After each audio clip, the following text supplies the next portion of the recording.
Okay, what's up, everybody, and welcome to my NXT review. I'm trying to test this out with headphones on right now, so I'm trying to see if anything sounds different and whatnot while doing this review. But since I'm trying to do this through headphones and everything, let's see how this goes for tonight's episode of NXT. Since we are about what, how many weeks are we away from this? Two weeks, I would believe, from NXT Takeover 36.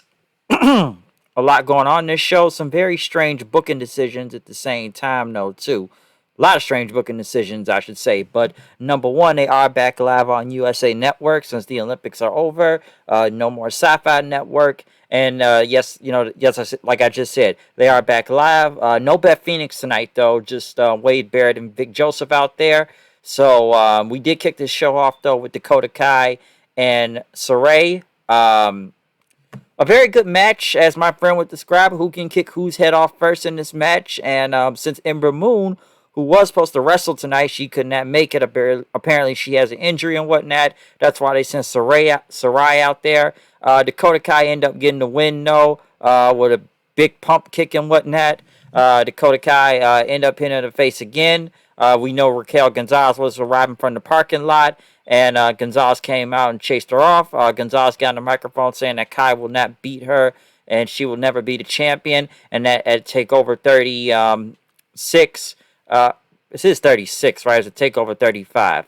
35, 36, I know it's 36, but I don't know, didn't get the numbers somewhat confusing for some reason. Like I said, they don't know how to pick the numbers and whatnot, but still, though, Gonzalez basically says she will not lose the title to Dakota Kai coming up at TakeOver. They really are stacking these matches up at TakeOver. I can say that right now. One thing I thought was kind of confusing out of all this was that Saray there, it looked like they, or Sarai, however you say this girl's name, but it looked like they were trying to build her into something, I kind of thought. So I am kind of surprised that she kind of took the L here clean.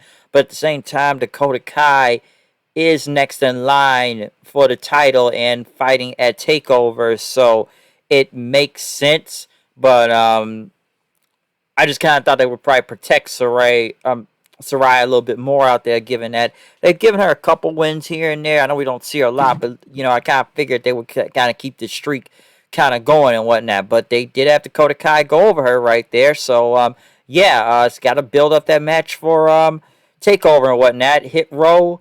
We're standing by a dumpster with a whole bunch of fire and a truck, and I guess they talk about how their culture was disrespected, so they ended up throwing a luchador mask in there to disrespect them.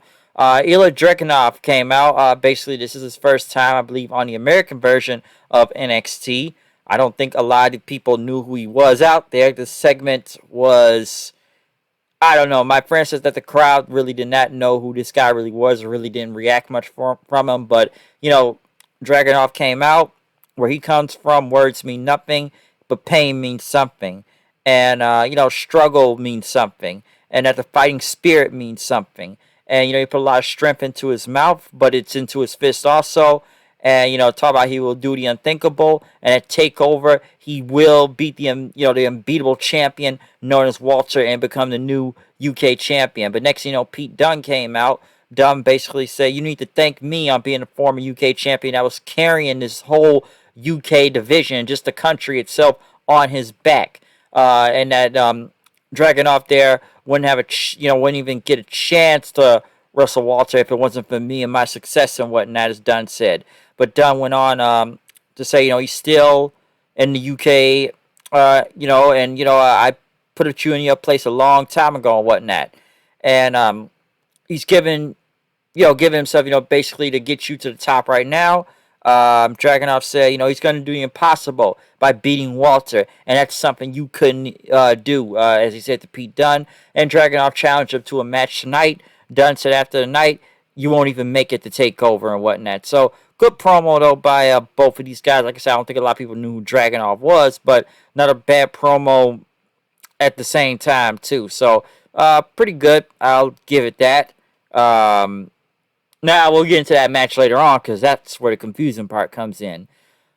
Of course, we're continuing this whole Gargano, or, Index story, which they went to the Gargano's house as Johnny Gargano and Candice were sitting at the table talking about we gave these kids room, we gave them everything. They need to be appreciative of whatnot. But I guess they were gonna watch over this date tonight as Loomis was at the door. And, it's not going to be any funny business. Next thing you know, Loomis is just doing the death stare at Gargano, which it looks like they're sitting having a meeting in the living room. But I don't think interrogation tactics are working well on him. Sound like I dropped something. But next thing you know, Indy Hartwell basically getting ready for her date. And, she went out with, was going to go out with Loomis. But Gargano and them say, we got a GPS tracker on Dexter. So we're going to find out where they're going on this date tonight. Next, expect to see a lot of those segments going on. LA Knight beat this Andre Chase guy. Next thing you know, Ted DiBiase came out and basically said things have gotten too far. He said Cameron Grimes is a man in his word. And, he has a lot more to offer and whatnot. Ted basically went on to say that he could do much more things than this. And he believes Grimes and the people believe in him too. Eli Drake basically said that you need to go and go on somewhere, but you get punched in the mouth again. Ted DiBiase basically told him to shut the hell up, and that Grimes, he needs to follow his heart, and that he can be a champion. And Drake, he needs to put that $1 million championship on the line. And basically, Drake said they've already beaten Grimes twice. Okay, so we're going to beat him in another match. But here's the thing: if Grimes loses, then Ted DiBiase has to become the butler then. And Grimes, told Ted, don't do this, and everything. And Ted, he says he's a gambling man, and his money's on Grimes because he has a lot of money. Ha ha ha ha ha. You know the laugh and everything. So, another takeover match. So I'm assuming Grimes is gonna win since Drake has beaten him 2 times already. So yeah, Grimes obviously has to go over here.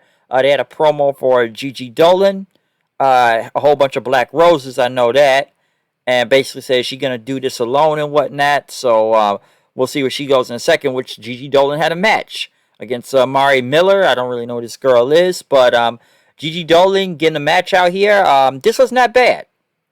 I was almost surprised that she won, but of course they're trying to push this whole Mandy Rose stable, which they did told her on Twitter later on tonight, but this was not bad. It looks like they're trying to get this Gigi Dola, JC Jane, and I guess Mandy Rose is the leader. I guess they're going to do something. I don't know where it's going, but it looks like it's doing. So I will say it's about Gigi Dolan, man. I'm sure a lot of people saying this. Damn, how did Darby lose that? So I want to see what they are going to do with her, though. Like I said before in the past, I know it's unforgivable with the whole tampon bullshit and whatnot. But let's see where this is going to go. It's interesting. So Gigi Dolan, at least she's getting some time on here and some type of a push to where that's going.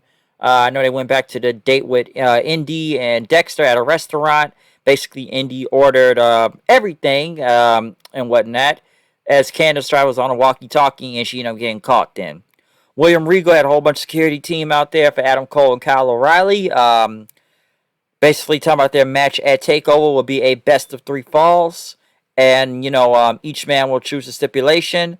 And Regal will choose the third one and whatnot. So the first one is by pinfall submission.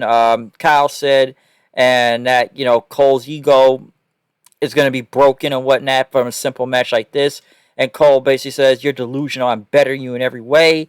And then next one, it's going to be a takeover. Since, the whole last takeover thing was unsanctioned, didn't count, we're going to make sure it counts this time in a street fight.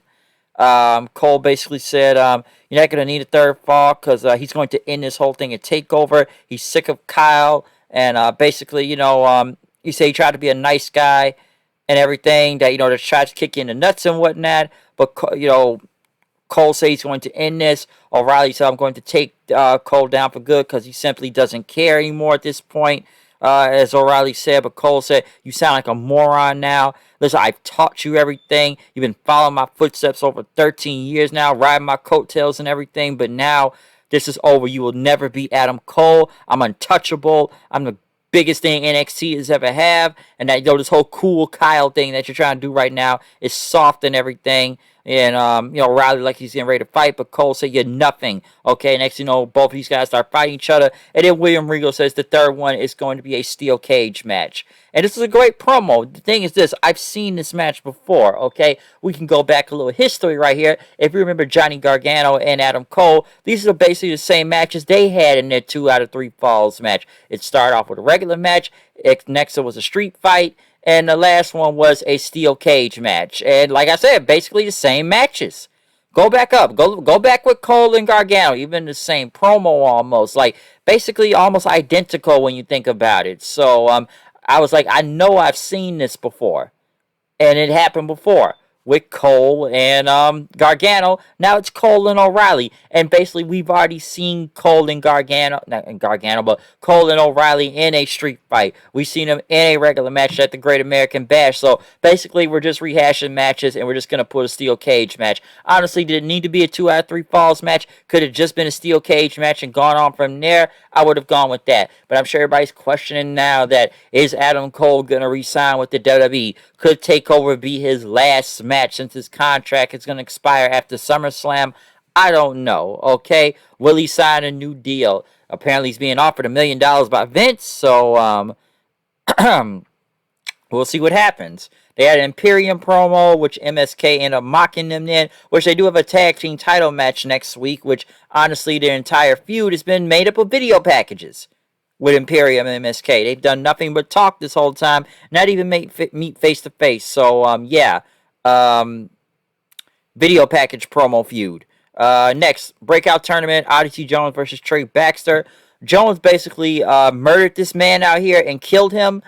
Damn near one-sided. I think this was at least a better match than the first match he had out there where he nearly killed that other guy. I know they interviewed him right after, with some would say JoJo number 2 right there.